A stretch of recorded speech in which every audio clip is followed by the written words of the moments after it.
तो last video में हम लोग देखे थे एम्पियर 300 रिले के बारे में, जो कि मोटर प्रोटेक्शन रिले के बारे में। तो ये वाला वीडियो अगर आप लोगों ने नहीं देखे जाके देख लीजिए। बहुत ही डिटेल में मैं बोला हूँ कि रिले क्या होता है, कितना टाइप का प्रोटेक्शन है और कैसे कैसे ट्रिपिंग होता है।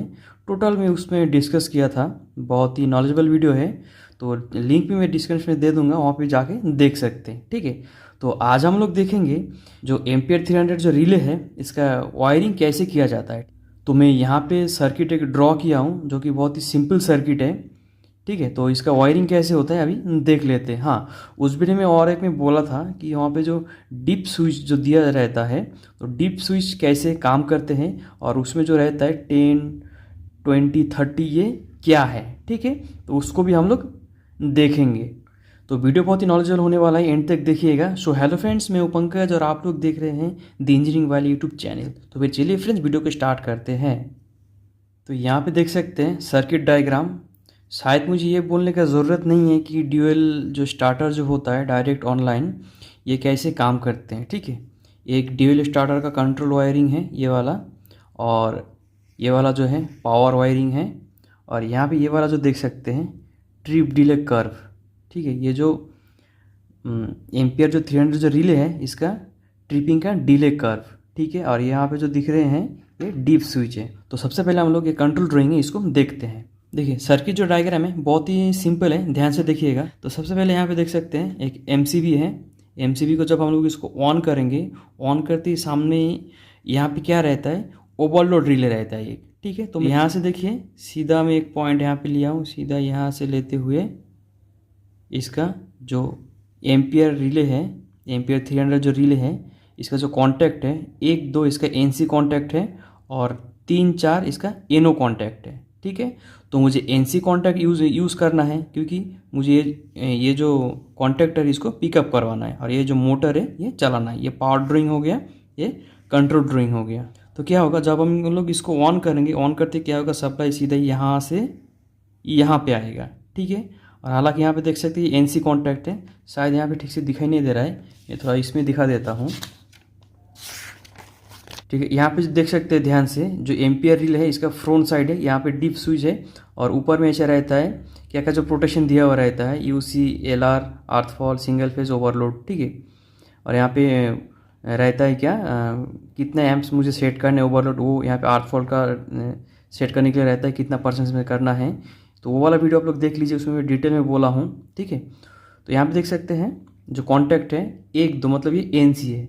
ठीक है, ये वाला पॉइंट है, ये वाला पॉइंट एनसी है और 3, 4 ये एनओ है। और जो रिले को चलाने के लिए एक ऑक्सिलरी सप्लाई चाहिए जो 7, 8 यहाँ पे देख सकते हैं ऑक्सिलरी सप्लाई। इसका ऑपरेटिंग जो वोल्टेज है डीसी एसी दोनों में ये चलता है। ठीक है, ऑन 10 नहीं तो 230 वोल्ट एसी। ठीक है, तो मैं यहाँ पे क्या यूज़ करने वाला हूँ, एनसी मुझे चाहिए 1, 2। ठीक है, तो ठीक मैं यहाँ पे एनसी यूज़ किया हूँ, तो सप्लाई सीधा यहाँ से यहाँ पे आएगा। ये तो नॉर्मली एनसी है, यहाँ से चलते हुए देख सकते हैं 2 नंबर से आउट होगा, आउट होते हुए सीधा ये यहाँ पे ऊपर में जा रहा है, सीधा यहाँ से जाते हुए।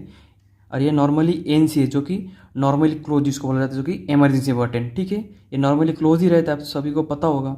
तो सीधा यहाँ पे नॉर्मली क्लोज मिला है, तो सीधा हम लोग का पावर सीधा आ गया यहाँ पे आ जाएगा यहाँ पे। लेकिन ये एनो है नॉर्मली ओपन, यहाँ पे देख सकते हैं ये एनो पुश बटन है जो कि एनो कॉन्टैक्ट है। ठीक है, तो जब हम लोग इसको प्रेस करेंगे, जब हम लोग मान लीजिए इसको प्रेस करेंगे, प्रेस करते ही क्या होगा, ये जो एनो है यहाँ पे एनसी हो जाएगा। ठीक है, एनसी होते ही ये जो कॉन्टैक्टर है, ये कॉन्टैक्टर कॉइल में हम लोग सप्लाई दिए हैं, ये जो कॉन्टैक्टर ये कॉन्टैक्टर पिकअप हो जाएगा और हम लोग का जो मोटर ये ऑन हो जाएगा।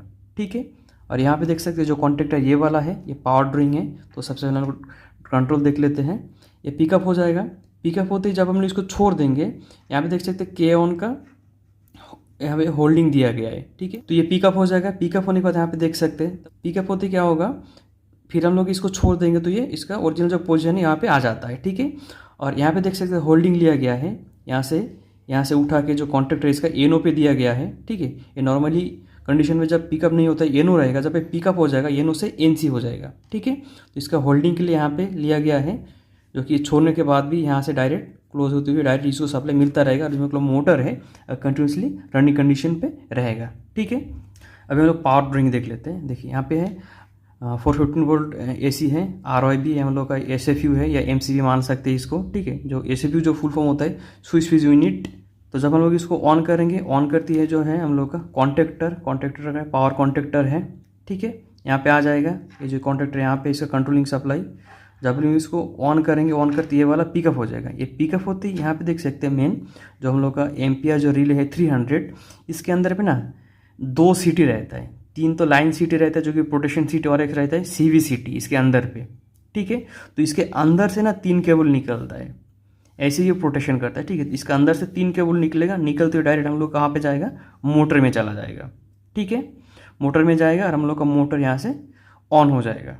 तो इसका ड्राइंग बहुत ही सिंपल था, शायद आप लोग को समझ में आ गया होगा कि कैसे इसका वायरिंग होता है। यहाँ पे मैं तो बहुत ही सिंपल ड्रॉ किया हूँ, और हम लोग को फीडर में जो दिखाया था वो वाला वीडियो में, उसमें क्या है ना, थोड़ा बहुत वहाँ पे PLC है, इंडिकेशन लिया गया है, इसलिए थोड़ा वहाँ पे ज़्यादा वायरिंग किया गया है। नहीं तो सिंपली ऐसा वायरिंग भी कर सकते हैं, ठीक है। ये नो है, इसमें हम लोग ट्रिपिंग के इंडिकेशन भी ले सकते हैं।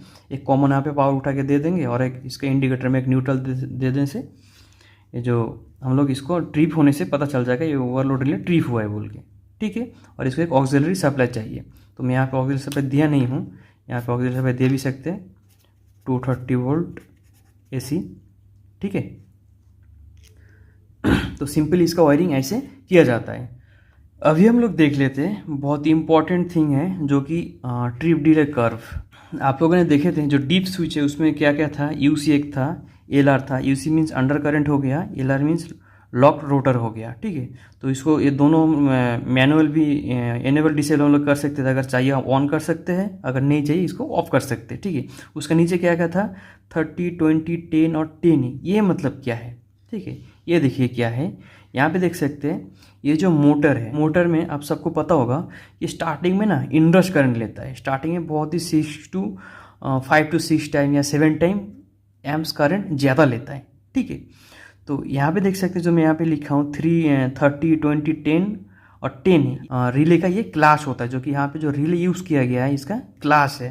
तो यहाँ पे देख सकते हैं ये जो है हम लोग का टाइम है, ठीक है। और यहाँ पे 30, 20, 10 और 10 है, ये जो है सेकेंड है, ठीक है। मान लीजिए एक मोटर है, स्टार्टिंग में बहुत ही हाई अमाउंट में करंट ले रहा है, ठीक ना। मान लीजिए एक 5 किलो का मोटर है, इसका लगभग फुल एम्प्स 10 के आसपास होगा, हम लोग राउंड फिगर 10 ही पकड़ते हैं।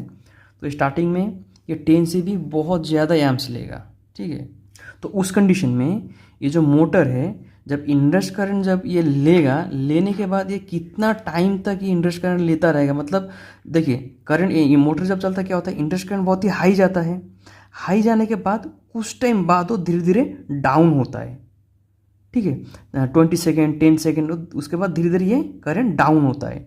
और डिपेंड करता है जो मोटर है, मोटर का शाफ्ट के साथ जो मैकेनिकल जो लोड लगा हुआ है वो कितना लोड लगा हुआ है, ठीक है, उसके ऊपर डिपेंड करता है। यहाँ पे देख सकते डीप स्विच जो था, अगर हम लोग 10 को ऑन कर देते हैं, नहीं तो 20 को ऑन कर देते हैं, नहीं तो 30 को ऑन कर देते हैं। मान लीजिए मैं यहाँ पे 10 को ऑन कर देते हैं, ठीक है। अगर हम लोग 10 को ऑन करेंगे, ये जो मोटर है, मोटर जब स्टार्टिंग में इंडक्स करंट लेगा तब वो 10 सेकंड के अंदर क्या होगा, वो ये जो मोटर है उसका नॉर्मल करंट भी आना चाहिए। अगर 10 सेकंड के अंदर नहीं आता है तो ये जो मोटर को ये ना जो रिले है, ये रिले ट्रिप करा देगा, ठीक है। तो ये अलग अलग मोटर के लिए अलग अलग होता है, तो ठीक है। तो अभी हम लोग इसको कैसे सेट करेंगे, तो सबसे पहले जब मोटर को ना चालू करके हम लोग को देखना पड़ेगा कि मोटर में स्टार्टिंग में कितना एम्प्स ले रहा है और वो कितना टाइम पे एम्प्स जो है नॉर्मल हो रहा है, ठीक है। अगर मान लीजिए 20 सेकंड तक वो नॉर्मल हो रहा है, मतलब 20 सेकंड तक हाई एम्प्स ले रहा है, उसके बाद धीरे धीरे नॉर्मल हो रहा है। ये जो 20 वाला जो डीप स्विच है इसको हम लोग ऑन कर देंगे और सबको ऑफ रखेंगे, जो 10 वाला, 30 वाला, ठीक है। तो 20 सेकंड के अंदर अगर नॉर्मल नहीं होता है तो 20 सेकंड के अंदर ये मोटर को ट्रिप करा देगा, जो कि रिले जो रहता है, मोटर प्रोटेक्शन रिले, इसका अलग अलग क्लास भी मिलता है। जो कि थर्मल ओवरलोड रिले भी एक आता है LNT का, उसका भी अलग अलग ऐसे क्लास होता है। तो वो रिले हम लोगों को लगाने से पहले इसका क्लास भी देख के लगाना पड़ता है। अगर मान लीजिए एक मोटर है, ठीक है, वो स्टार्टिंग में इंडक्स करंट बहुत ही हाई ले रहा है और 30 सेकंड तक वो धीरे धीरे नॉर्मल हो रहा है, ठीक है। तो उसमें अगर हम लोग 10 वाला रिले हम लोग सेट कर रहे हैं, जो क्लास है 10 वाला सेट कर दे रहे हैं, ठीक है। तो ये जो मोटर है स्टार्टिंग में तो 10 सेकंड होते ही तो ट्रिप हो जाएगा, हम लोग इसको चालू ही नहीं कर पाएंगे, क्योंकि उसका तो इंडक्स जो करंट है वो 30 सेकंड के बाद ही वो धीरे धीरे नॉर्मल आ रहा है, अगर उसमें हम लोग अगर 10 सेट कर देंगे तो 10 सेकंड होते ही मोटर ट्रिप हो जाएगा, तो हम लोग उसको ऐसे चला नहीं सकते हैं। तो अलग अलग क्लास आता है, क्लास भी सेटिंग करना पड़ता है और क्लास भी चूज़ करना पड़ता है। ठीक, एम्पियर रिले में ऐसे है, डीप स्विच यहाँ पे दिया गया है कि कितना कितना यहाँ पे सेट कर सकते हैं, 10, 20, 30 ऐसे करके डीप स्विच में दिया जाता है। तो आशा करता हूँ आप लोगों को क्लियर हो गया होगा कि जो 10, 20, 30 ये किस लिए दिया जाता है। अगर आप लोगों को कुछ क्वेरी है तो फिर नीचे कमेंट कर सकते हैं, और ऐसी इंटरेस्टिंग वीडियो देखने के लिए मेरे चैनल को सब्सक्राइब कीजिए। Thanks for watching.